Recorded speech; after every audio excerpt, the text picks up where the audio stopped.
Hey,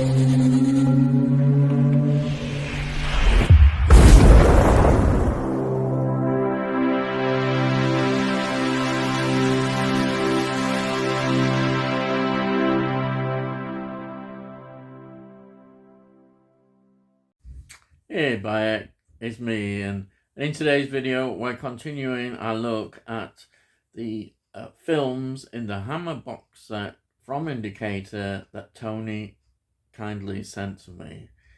And the film today is The Shadow of the Cat from 1961. And wow, this film is so interesting, and it's kind of different for the period as well, and in so many ways, there's so much that you can look at this film and talk about it. And I think it's in black and white, for instance. It's, as I say, 1961, and was a double bill with The Curse of the Werewolf, 1961. And on the credits, it's not got Hammer. It's got BHP. Now, there are various reasons, it's seen, of why Hammer has not got their name on this, though clearly they're very much involved in this production. There's reasons to satisfy Columbia against the Universal. There's all sorts of reasons. The fact that the film that they intended to film was cancelled. The Inquisition, which was the Spanish one, and which was going to be the sets used on The Curse of the Werewolf were going to be for that film, and they weren't. So this film came as a result of that cancellation of that film as well. It was part of the kind of the deal, and there's a very sort of complicated, I don't know, contractual obligations and deals. It's not very clear, but this seems to be what has happened, and why Hammer didn't put their names on this film, though it is them, in conjunction with BHP. Yeah, it's there. So let me just get on with it. It's 79 minutes long. Just sails through that amount of time, because it's kind of the B movie it's seen as. Don't forget. Rotten Tomatoes give it 43%. I can understand to some extent why that is, but this is a film that is not to everybody's taste, I think. At the time, it was, what are Hammer doing?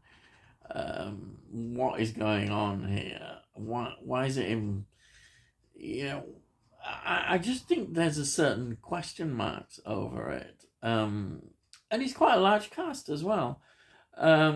It's not quite seen.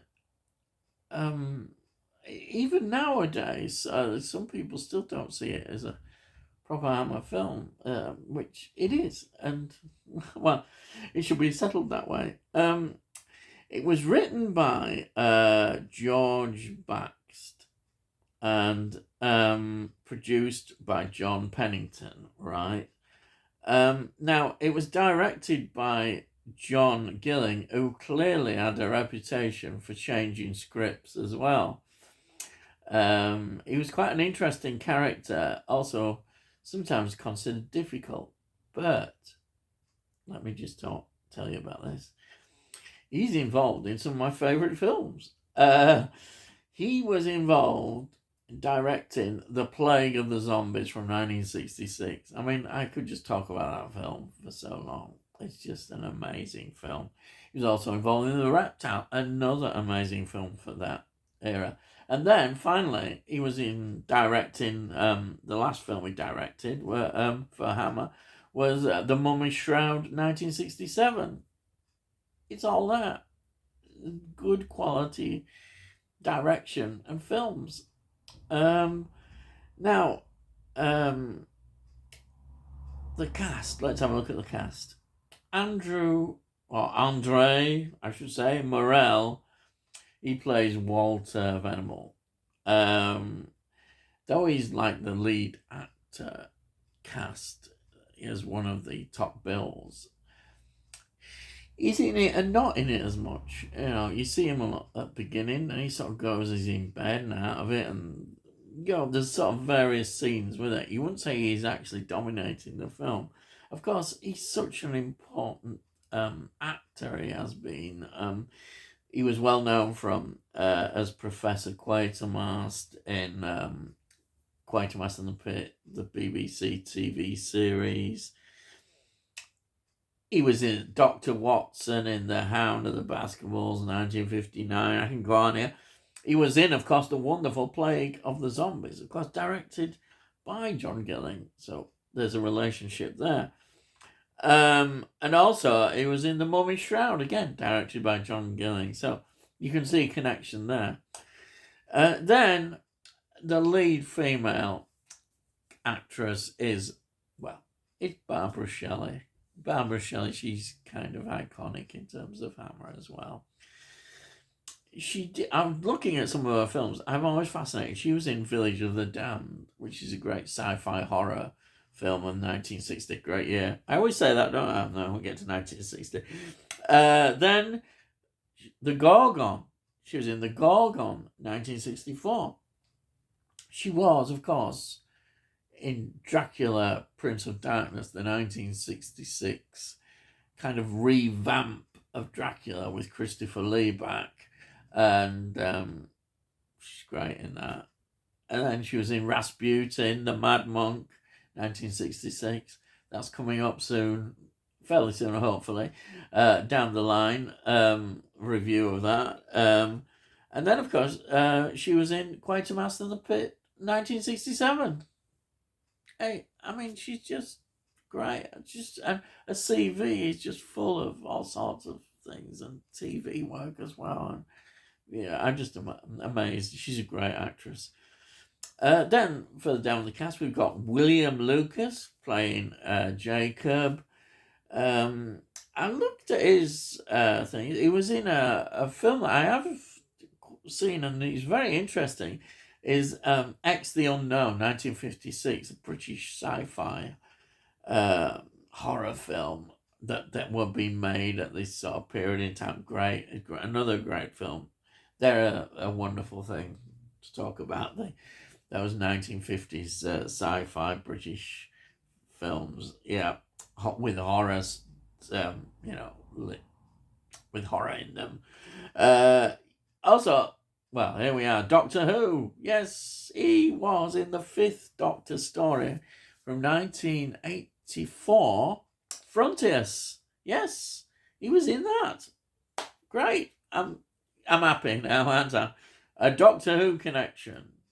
Yes, there we are. And then we've got another sort of well-known face in terms of Hammer is Frida Jackson.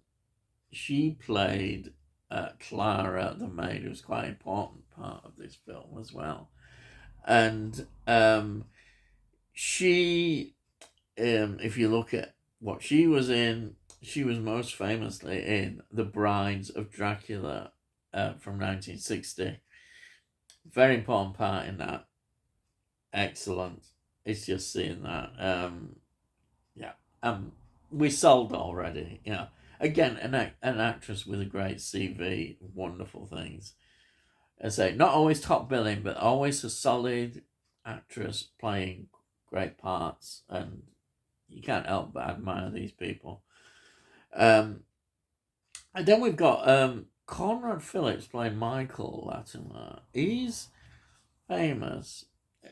I do vaguely remember this series on repeats, and it would be repeats, in the TV adventures of William Tell. They were 1958 to 59. I know as a child I do vaguely remember them repeating, because they got that Robin Hood vibe, William Tell, and they used to show a lot of these kind of things. And yeah, excellent stuff. It was involved in that. Then we've got, it's not a very big role because she gets bumped off. Catherine Lacey, right at the beginning, playing Ella. She was in The Mummy's Shroud. That film keeps popping up. She played Haiti. I don't know if you remember it, but yeah, I mentioned it not long ago in that film. Yeah, the role is quite interesting, very interesting part of the film. Anyhow, she's in that, and then I looked again, of course, and I probably mentioned it before, but I'm reminded she was in the Michael Reeves film, The Sorceress from 1967, the wonderful Boris Karloff vehicle, Ian Ogilvy. Yeah, she's in that. You can't say fairer than that, can you? So they're just some of the cast members that I'm pointing out in this film. The music is interesting as well. I'm always get more interested in the music as well nowadays, and the atmosphere it creates in these classic films, because you're getting often a people who've got a lot of classical music training and then bringing their modern sensibilities into films. And we've got a Greek composer called Mikos Theodorakis. I think I've said that right. And again, he just adds a lot. And again, there's an extra on this where you get the musician talking about the music. And I always sit there. I always watch that because I'm just fascinated. I wish sometimes I had that talent as a musician. I just love listening to them talking about what they're creating. Absolutely fascinating. Unfortunately, I haven't been given that. I enjoy music. I love music, listening to it and analysing it and looking at it, but I'm not an actual musician, which maybe would help more sometimes. Or maybe not. I don't know. Anyhow, so what is this film about, you're saying, is going on? Well, it's set, supposedly, in the early 1900s in England. And this wealthy and elderly lady, Ella, is, well, let's put it bluntly, she's murdered by the servant, the butler. And also involved is her husband and Clara, the maid. Her husband Walter is very much wanting to get rid of her because it's the usual story.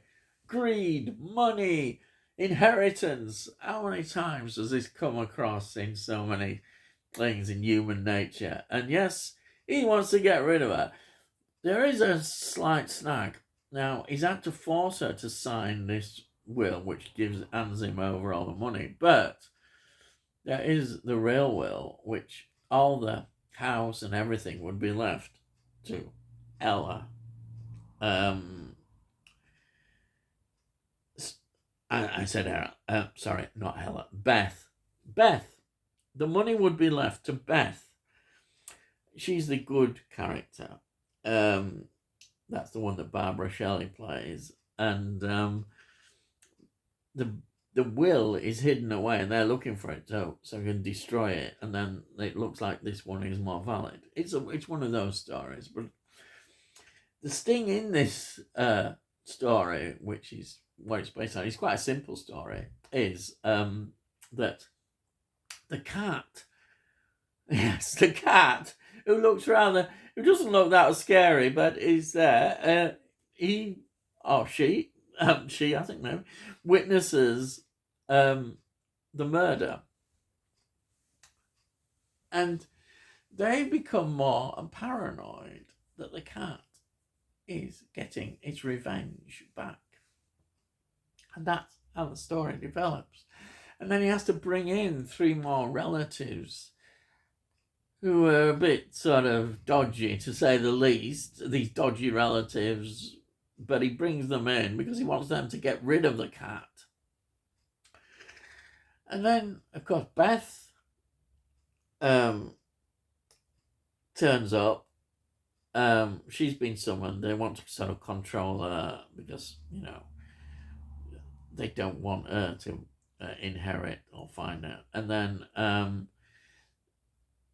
they also bring in the police attention, which they don't really want because they say that Ella has gone missing. But they start to get suspicious, and a friend of Beth, Michael, he also starts to build up a relationship with her, and he's also suspicious. So that's how it's a story of a dark mansion with all these characters in the mansion, up to no good they've been, and they're getting their comeuppance, you could say. Each one is being bumped off, and of course they're blaming the cat, even though the cat doesn't really bump them off. They think the cat is somehow responsible for all this. It's usually by sort of the way, of course, you could argue, well, it is the cat. There could be some supernatural forces here, but it's not really stated in that way. It's just this cat, and they are suffering the misfortunes of basically all having a sticky end, if you want to put it like that. But it's beautifully done. It keeps you in suspense, but it'll all go wrong. It'll all start to unravel, and it slowly does because Beth is not stupid at all. She can see exactly why are they so afraid of this cat, what is going on. That's how the story. It's actually quite a simple story, you could say it in that sense. Now, in terms of Hammer, it's interesting because it starts off with the reading of an Edgar Allan Poe poem, The Raven. Yes, it's about the Raven, the readings from the Raven. And Poe is something that Hammer never did. They didn't do any Poe films, which might be surprising to some people. Or maybe not, because, well, I don't know. Because there have been so many had been done and were still being done in this period. Maybe that's why, there was no need for Hammer to do Poe. It just wasn't perhaps necessary. So the story, you could say immediately then, oh, it's a cat. It's the Poe's the black cat. Is it? It could be loosely based on that. Yes, you could say so. But the script obviously developed in its own way and took out some of those perhaps supernatural elements more obvious in the Poe Black Cat. So these are interesting factors within the film. And when we look at it now, the simplicity of it actually works really well. And I also like the locations. Again, you can tell it's Hammer because the locations are fantastic. All the interiors of the mansion. And then all those, what we see about like the sort of wooded marsh area, all around that, wonderful stuff. It just looks great, fantastic, and again, all done on a next to nothing budget. Maybe that's why somebody like Andre Morel, he's the big star, but may have only come in for a very limited time to film the bits that he was in. They could work on this. They could do the turnover pretty quick, and that's what they did quite often. But I think it all... Sometimes you think, why is this working? Well, I don't know. It's that magic that Hammer still had, and they were able to give to these films. And I definitely will put it in this British horror film category, and I think it should be counted without doubt, as it is clearly, because it's in a Hammer box set, as a Hammer film. It is. It's a Hammer film, so that's it. Yes. Now, this was released on DVD. It was quite late, 2014.